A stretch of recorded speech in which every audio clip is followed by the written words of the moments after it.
What's up, everybody? It's your girl Nothing But Trouble 1220, and I'm here today to be a part of a very important collaboration video talking about the power of the words that we speak and the thoughts that we think.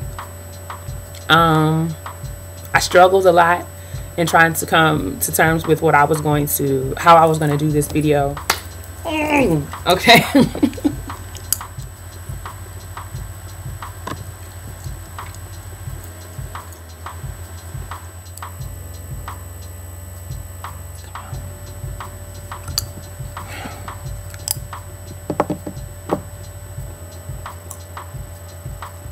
But I'm just gonna turn this camera on and go and speak from my heart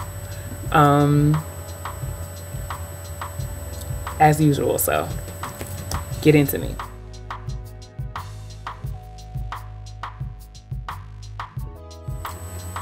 I'm gonna share a story.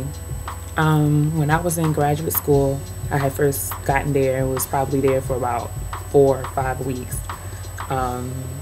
Probably 2 weeks into the semester, and I got paired with a young lady. For the sake of this video, let's just call her Kristen. I got paired with Kristen to do a project for one of our classes, and we met in the library. And I met Kristen in the library. When I got there, she was on the phone, and she leaned over and told me, "I'm on the phone with the black guy." Okay, so I'm carrying on. I'm doing what I have to do.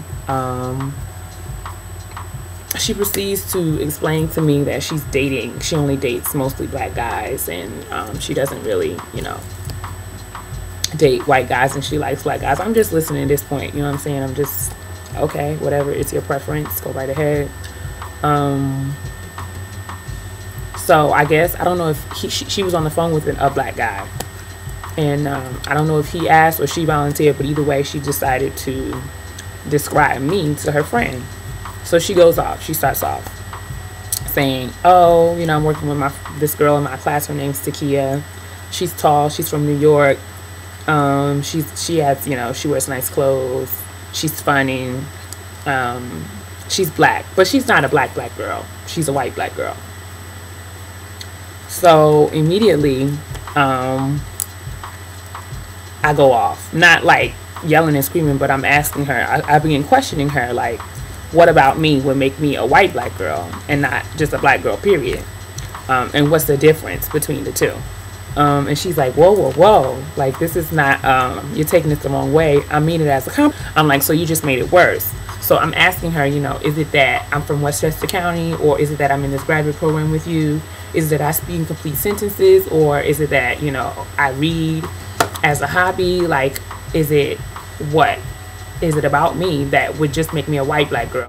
So me being at UConn for this short period of time, not really knowing anybody at this point, not really having some difficulty in finding friends, finding my niche, finding a comfortable place where I can just be myself, I was ready to go. Like, I called my mother. I left the library. I left Kristen right there with her mouth open, and I went home to tell my mother to come and get in her car and come back and get her child, because this was not going to work out, and these people are not ready for us. And I was struggling. I was the only black girl in my graduate program. I was the only black girl in my job. I was the only black girl in my apartment complex, and it was really becoming daunting, because there's 20,000 people at UConn, and the African American population of students is 4%. That's undergraduate, so grad is like 0.4%.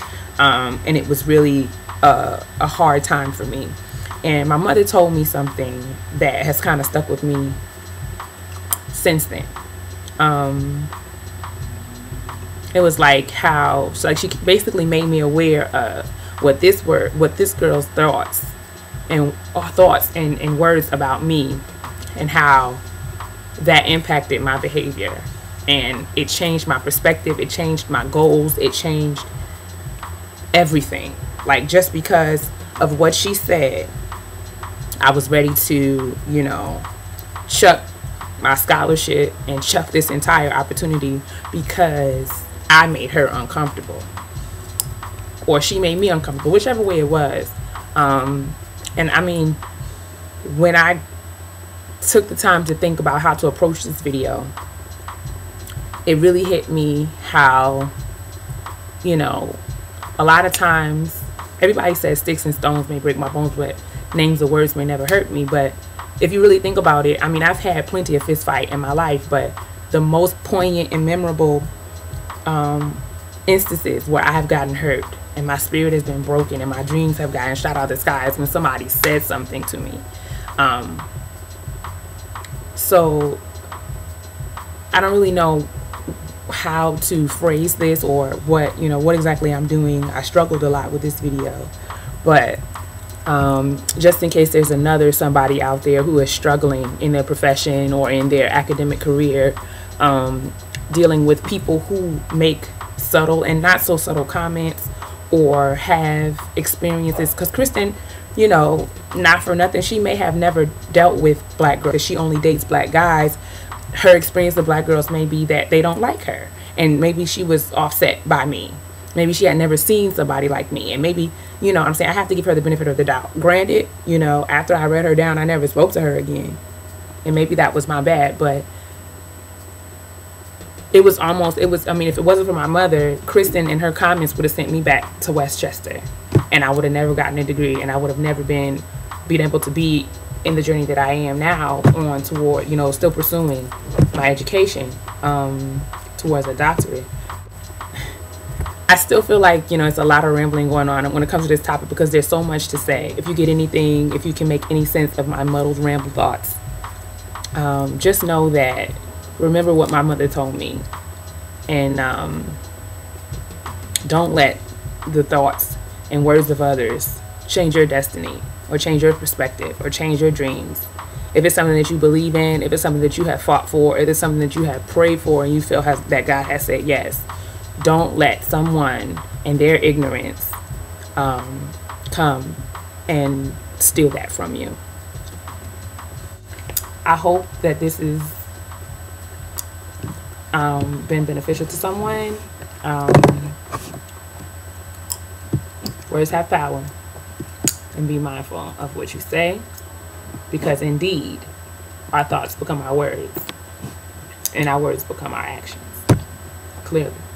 I'd like to give a shout out to Chanel and all the other collab YouTubers who participated in this collab video. I have to apologize if you didn't get my video, because I'm not sure I got it, but like I said, I was going to turn this camera on and go. So don't let anybody steal your dream. Don't let anybody steal the gift that God has given you. And I'm sorry for popping my gum. I just now realized that I recorded this whole video while chewing. Tacky. Gotta do better. Pray for me. Don't judge.